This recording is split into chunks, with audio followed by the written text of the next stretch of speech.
The family of a Phoenix woman who tested positive says she is getting bounced around and not getting the care she needs for prior health conditions. They shared their frustrations with our Elliot Polikoff. Nobody will come in and talk to her. And so for the past 24 hours, Etta Leibowitz's relative says she sits in the emergency room at Banner Baywood. She's very discouraged. She said that she's ready to give up. Sherry Marcus says Etta's medical nightmare began earlier this January. Unable to move and on constant oxygen for the last 2 years, the 76-year-old's physical condition steadily worsened. She was blue in the face. They had to call 911. Etta's physical and mental health improved at Chandler Regional, to the point that she was transferred to Allegiant Healthcare of Mesa for rehabilitation. But while there, yesterday we get a call that she had COVID.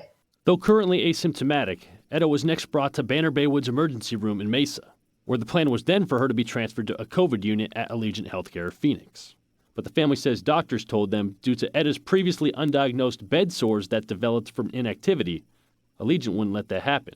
Sherry and her husband Jeff wonder why Banner couldn't admit Etta themselves. The nurse in charge of her today said it's not their responsibility to keep them happy. While Banner couldn't comment on Etta's case specifically, the hospital referred Arizona's family to a news conference with Chief Clinical Officer Marjorie Bessel, and she was optimistic about the hospital system's ability to deal with any COVID-19 surges. We believe that we have the tools and the resources and the knowledge and experience to meet those demands. But after Etta tested positive for COVID, frustration is the first word that comes to mind for Sherry about this medical experience. She's not being treated like a decent human being. They're just pushing her away.